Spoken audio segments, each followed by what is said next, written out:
በክርስትና መዘግየትም ዋጋ ያስከፍላል። እውነት እላችኋለሁ የስንዴ ቅንጣት መሬት ላይ ካልወደቀች ብቻዋን ትኖራለች፣ ከወደቀች ከፈረሰች ከበሰበሰች ግን 30 60 100 ፍሬ ታፈራለች ብሎ እንደተናገረ አንድ ቅንጣት እሱ ገራይት ንጽሕት ከምትባል ከመቤታችን ከቅድስት ድንግል ማርያም ተወልዶ ሺዎችን አፈራ፣ ነፍሳትንም ታደገ። የያዕቆብ መንገድ የክርስቶስ መንገድ ነው። የዚህ ሰው ዘመን ሰው ከነደደው እንደ ሃማ ተሸፋፍሎ ነው የሚተኛ፣ አይጸራም። አተኙ፣ ሲነዳችሁ ስሩ። እውነት ሲነዳችሁ ሲሩ፣ ሲነዳችሁ ጸልዩ፣ ሲነዳችሁ ነው መስራት። ተናዶ መስራት እንጂ ተናዶ ይጽፋል አሉ አባቶች። ተውሽ እሱ ይቆያል። መጽሐፍ ቅዱስ ላይ አንዳንድ ነገር በጣም ይገርማችኋል አይደል? እንደው የትልልቅ ሰዎች ሚስቶች ውሃ ሲቀዱ የሚታጩት ለምን ይመስላችኋል? ይገርመኛል። የሙሴ ሚስት ውሃ ስትቀዳን የታጨችው፣ የርብቃ የይስሐቅ ሚስት ውሃ ስትቀዳ ነው የታጨችው፣ ራሔል ውሃ ስትቀዳን የታጨችው። ምን ይመስላችኋል? ይህ ነገር በእሷ ላይ ሞት ርስት የለውም። ምክንያቱም ቅዱስ ጳውሎስ እንደነገረን የኃጢአት ደመወዝ ሞት ነው ይላል። እንግዲያውማ ድንግል ማርያም ኃጢአት ከሌለባት የምን ደመወዝ ሞት ከእሷ ይኖረዋል? የለባትም። መልካም ነገርን ለነገ ማኖር አያስፈልግም። እንደውም አንድ የበረሃ አባት ብሎ ይናገራል፣ ስጋ ኃጢአት እንድትሰራ ሲያስገድድህ ነገ እሰራለሁ በለው ይላል።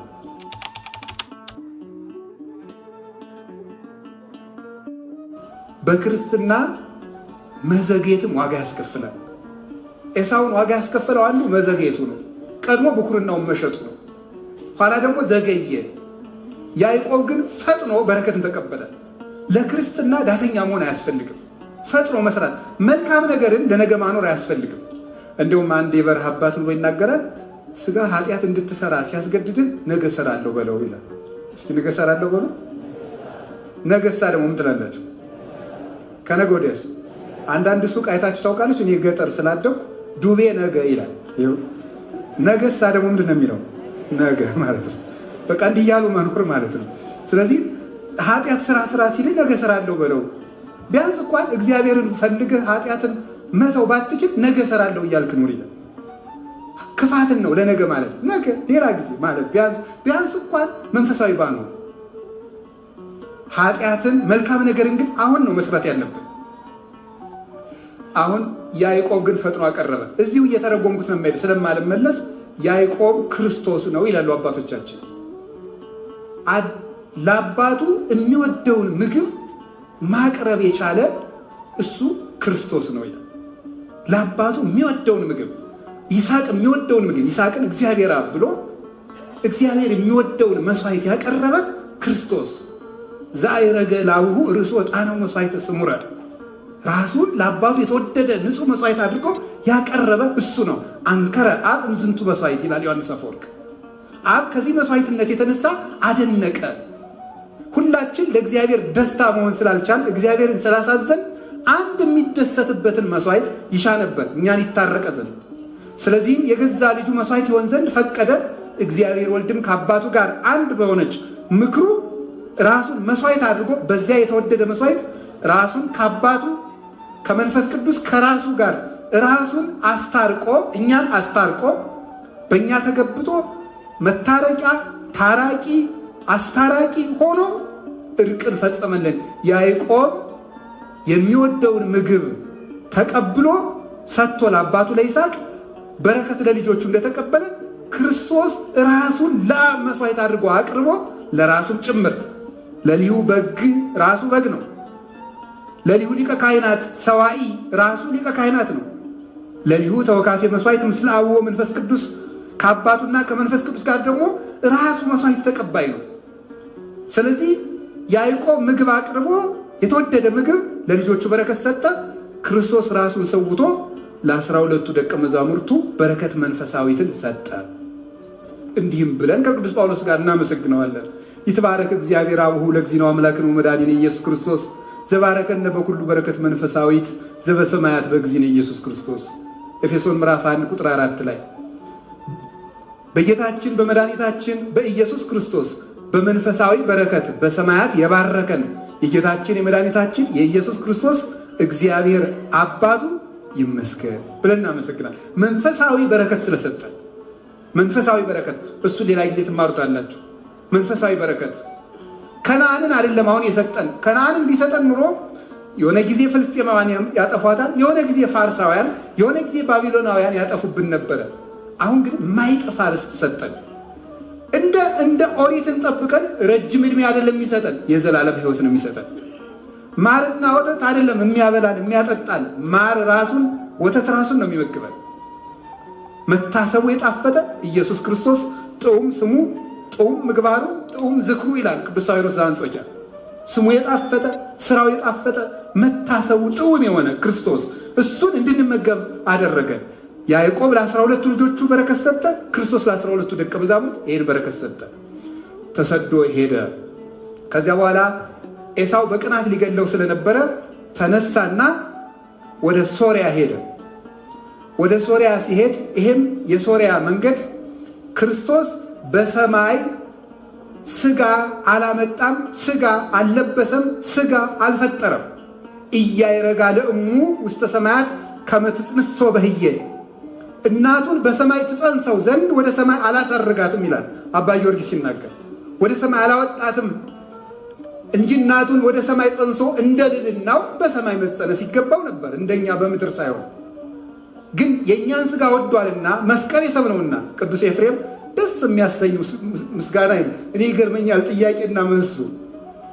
አንሶ ሰው ውስተ ዓለም ይላል፣ በዚህ ዓለም ተመላለሰ።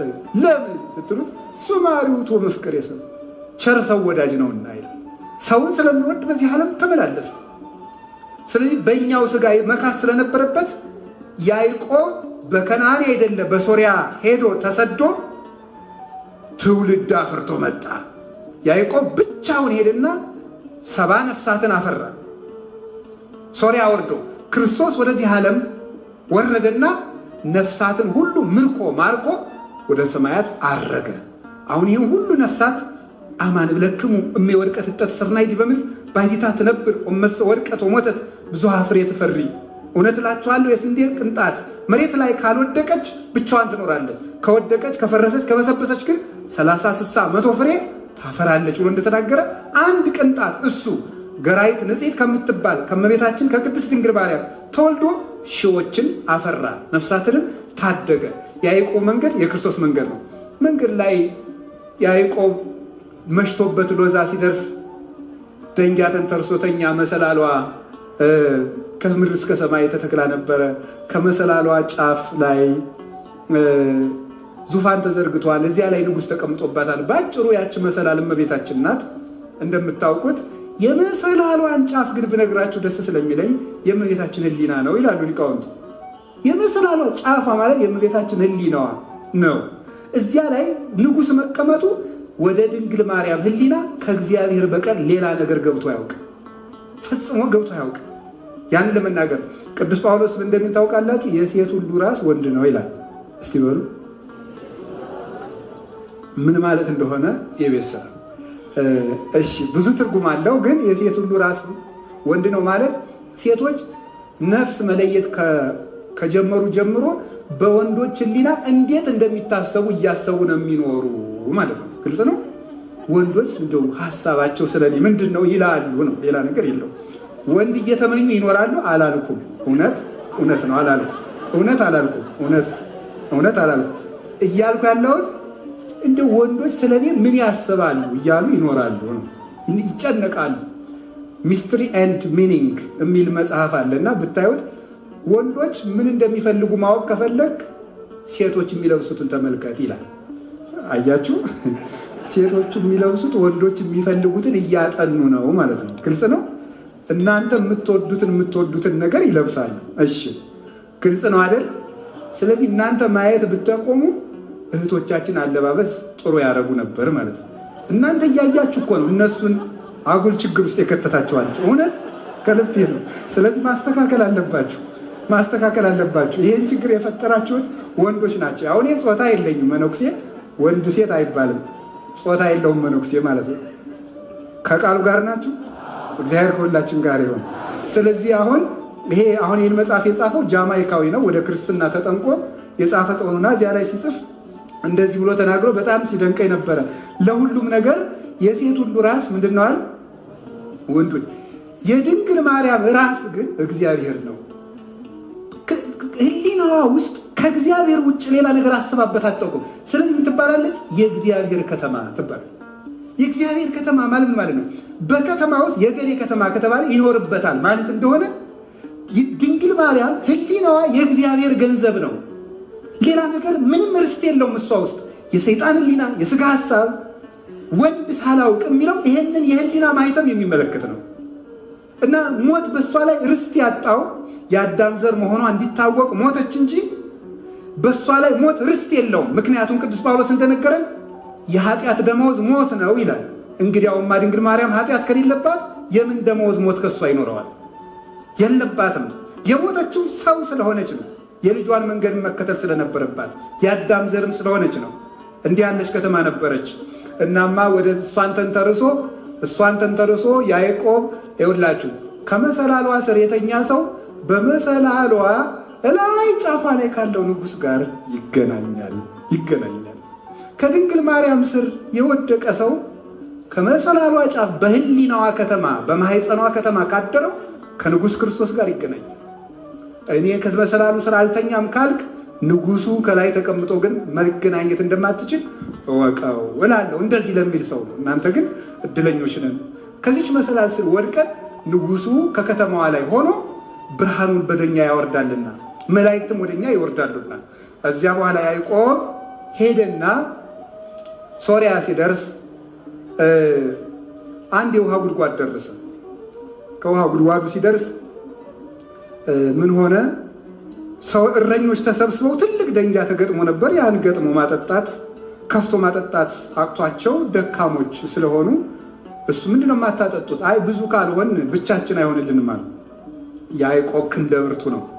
ብቻውን ብድግ አረገና አጠጣላቸው። ብቻውን። ያ ደንጊያ ቤተክርስቲያንን ተጭኗት የነበረ ርግማን ነው። ተሰብስበው የነበሩት እረኞች ደግሞ ያንን መርገም ማንሳት ያልቻሉ ነቢያት ነበሩ። ያዕቆብ ክንደ ብርቱ ማለት መኑ ይተአደወ ለወልድ ሁየስ መልዑል መዝራዕተ የማኑ የሚባለው ጽኗ ኃይል ክርስቶስ ነው። እሱ ነው ያንን ብድግ ያደረገልን። 5000 ዘመን የተጫነንን ደንጊያ ያነሳልን መዝራዕቱ የአብ ክንዱ የሚባለው ወልዱ ኃይል ክርስቶስ ስግው ቃል ክርስቶስ ነው። ሸክማችን ያነሳልን አነሳና ሸክም የከበዳችሁ ወደ እኔ ኑ እኔ ያነሳላችኋለሁ አለ። ከፍቶ አጠጣ። ክርስቶስ ያንን ርግማን አነሳና ዘጸማ ይምጻ ሀቤ ወይስተይ የተጠማ ቢኖር ወደ እኔ ይምጣ እንዲሁ ይጠጣ በከመ ይቤ መጽሐፍ አፍላገ ማዮት ይውዝም ከርሱ መጽሐፍ እንደተናገረ የሕይወት ውሃ ከሆዱ ይፈልቃል ብሎ ይህንን ውሃ በነፃ ሰጠን። ነፍሳችንም ታጠበች፣ ነጻች፣ ደረቅነቷ ለቀቃት፣ ፍሬ እንድታፈራ ሆነች፣ በእግዚአብሔር ቤት ተተከለች። አሁን ይህን አጠጣና ራሔል ውሃ ልትቀዳ መጣች። እሷም አጠጣች፣ እቤቷ ወሰደችው። ተነጋገሩ፣ ዝምድናቸውን፣ ሚስት ሆነችው። መጽሐፍ ቅዱስ ላይ አንዳንድ ነገር በጣም ይገርማችኋል አይደል? እንደው የትልልቅ ሰዎች ሚስቶች ውሃ ሲቀዱ የሚታጩት ለምን ይመስላችኋል? ይገርመኛል። የሙሴ ሚስት ውሃ ስትቀዳን የታጨችው። የርብቃ የይስሐቅ ሚስት ውሃ ስትቀዳ ነው የታጨችው። ራሔል ውሃ ስትቀዳን የታጨችው። ምን ይመስላችኋል ይህ ነገር? እናንተ ምን የምትቀዳ ነው የምታጩት? ድምፅ ሪከርድ የምታደርግ ነው ወይስ ምን የምትቀዳ ነው የምታጩት? እና ይሄ ውሃ ሲቀዱ ማጨት ማለት ዝም ወንድ አይመስላችሁ። መጽሐፍ ቅዱስ ላይ ዝም ብሎ የተቀመጠ ነገር የለም። ውሃ ሲቀዱ የታጩት ምን ማለት ነው? ቃለ እግዚአብሔር ስትቀዳ የተገኘችውን እግዚአብሔር ክርስቶስ ለክብር ያጫታል ማለት ነው። ፋርኩክሙ ለአሐዱ ምጥ ዘውቱ ክርስቶስ ይላል ቅዱስ ጳውሎስ። ለአንድ ሙሽራ አጫችኋለሁ እርሱም ክርስቶስ ነው ይላል። ስለዚህ መታጨቱ እነዚያ ንጹሐን እናቶቻችን የንጽሕት ነፍስ ምሳሌ ናቸው። ቃለ እግዚአብሔር ሲቀዱ የተገኙት ከቤተ ክርስቲያን ጉድጓድ መጽሐፍ ቅዱስን ሲቀዱ፣ መንፈሳዊ ሕይወትን ሲቀዱ፣ ጸሎትን ሲቀዱ፣ ትሕትናን ሲቀዱ የተገኙትን ክርስቶስ ለክብር ያጫቸዋል። ሚስትም ስታጩ ቃለ እግዚአብሔር የምትቀዳውን ነው ማጨት። ሰቃዊ ሕዝም ከናፈረ ዘማ የተባለችውን ያይደለ ከነደዳችሁ ግዝ ተምራችሁ ወቁት። አልናገርም፣ እውነት አልናገርም። እወቁ ይሄንን ማለት ነው። አንዳንድ ጊዜ ማናደድም አለብኝ። ለምን? እንድትማሩ ነው። በእርግጥ አትማሩ እናንተ ቢነዳችሁ ተስፋ ነው የምትቆርጡ። እንዲሁ በጣም ይገርማል እኮ እንዲሁ በጣም የሚያስደንቅ ነው። የዚህ ዘመን ሰው ሲነደው ድሮ አባቶቻችን ነዶት ክፉ ጎረቤት ዕቃ ያስገዛል ብለው ነዷቸው ይሰሩ ነበር። የዚህ ሰው ዘመን ሰው ከነደደው እንደ ሃማ ተሸፋፍሎ ነው የሚተኛ፣ አይሰራም። አተኙ፣ ሲነዳችሁ ስሩ። እውነት ሲነዳችሁ ሲሩ፣ ሲነዳችሁ ጸልዩ፣ ሲነዳችሁ ነው መስራት። ተናዶ መስራት እንጂ ተናዶ ይጽፋል አሉ አባቶች። ተውሽ እሱ ይቆየን።